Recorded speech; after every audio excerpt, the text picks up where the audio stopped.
Hello प्यारे बच्चों, ज्ञान सिंधु चैनल में आप सभी का हार्दिक स्वागत है। बच्चों, आशा है आप सब स्वस्थ होंगे और अपनी परीक्षाओं की तैयारियों में भी व्यस्त होंगे। आपने मेरे पुराने वीडियोस को देखा, पसंद किया और कुछ बच्चों ने मुझे मेल पर अपने प्रश्न भी भेजे और मैंने उन्हें उनके उत्तर दिए। आशा है उन बच्चों के प्रश्नों का उत्तर उन्हें मिल गया होगा और उनकी समस्या का समाधान भी हो गया होगा। तो बच्चों, आपको जब भी कुछ नहीं समझ आ रहा है, आप मुझे मेल पर भी प्रश्न भेज सकते हैं और चाहें तो कमेंट सेक्शन में भी अपने प्रश्न लिख सकते हैं, तो मैं उनके उत्तर आपको देने का प्रयास करूंगी। बच्चों, आज एक महत्वपूर्ण विषय सूचना लेखन, उसकी जानकारी हम आप तक पहुंचाने का प्रयास कर रहे हैं, जिससे कि सूचना क्या होती है, कैसे लिखी जाती है और उनमें किन बातों का आपको ध्यान रखना चाहिए, ये चर्चा हम करेंगे। बच्चों, सूचना जो है, सूचना का अर्थ होता है जानकारी। किसी भी महत्वपूर्ण जानकारी को उससे संबंधित लोगों तक पहुंचाना सूचना देना कहलाता है। अर्थात किसी विशेष सूचना को औपचारिक शैली में लिखना सूचना लेखन कहलाता है।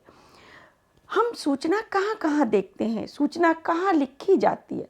बच्चों, आप देखते होंगे कि आपके स्कूल में भी प्रधानाचार्य को या प्रधानाचार्य को, मैनेजमेंट को, आपको या आपके अभिभावकों को अगर कोई मैसेज देना होता है तो नोटिस बोर्ड पर आप एक मैसेज लिखा हुआ देखते हैं।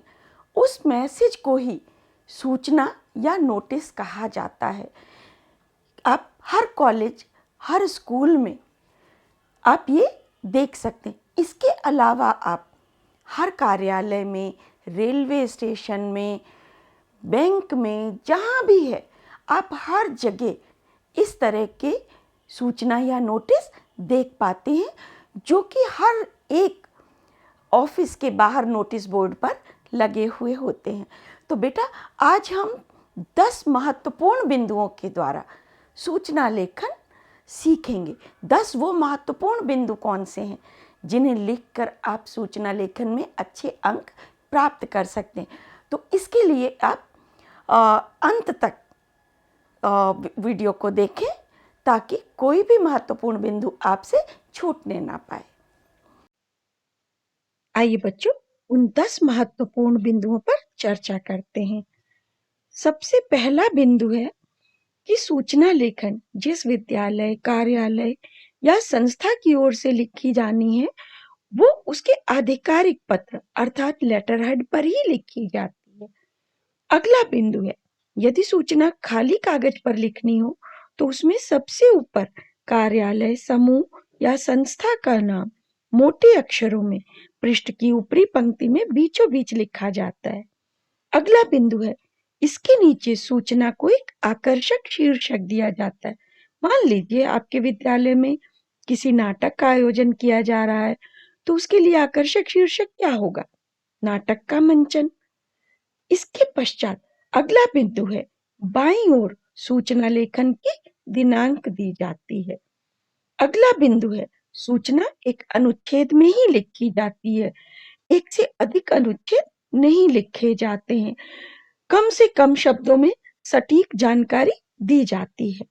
अगला बिंदु है, अंत में सूचना के बाईं ओर लिखने वाले पदाधिकारी का नाम, जिसकी ओर से सूचना लिखी जा रही है, उसका नाम और उस व्यक्ति का पद लिखा जाता है कि वो व्यक्ति किस पद पर कार्यरत है।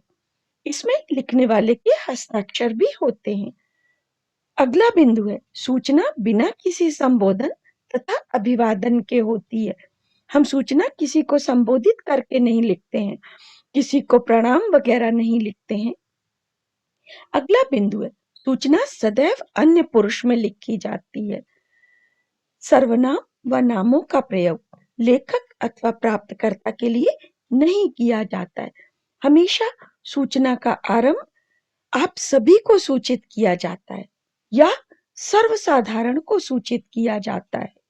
इस तरह से शुरू किया जाता है। इसमें मैं आप लोग को ये कह रहा हूं इस तरह के शब्दों का प्रयोग नहीं किया जाता है। अगला बिंदु है, सूचना सभी के लिए होती है और पदाधिकारी की ओर से सीधी सादी सरल भाषा में लिखी जाती है। अगला और सबसे महत्वपूर्ण बिंदु, सूचना सदैव औपचारिक शैली में लिखी जाती है। यहाँ पर अनौपचारिकता का प्रयोग नहीं किया जाता है।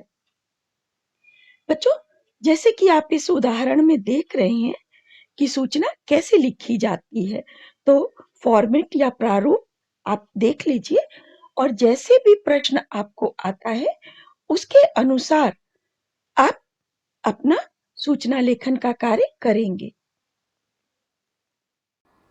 बच्चों, ये वो 10 महत्वपूर्ण बिंदु थे जिन्हें लिखकर कि आप सूचना अच्छे से लिख सकते हैं। आशा है अब आप बहुत अच्छा सूचना लिखने का कार्य करेंगे और अच्छे अंक प्राप्त करेंगे। तो बच्चों, अगर आपने पुराने वीडियोस को नहीं देखा है तो मैं लिंक दे दूंगी, आप उन्हें अवश्य देख लें। और इसी प्रकार हम आगे भी मिलते रहेंगे किसी अन्य महत्वपूर्ण विषय के साथ किसी अन्य वीडियो में। तब तक के लिए धन्यवाद।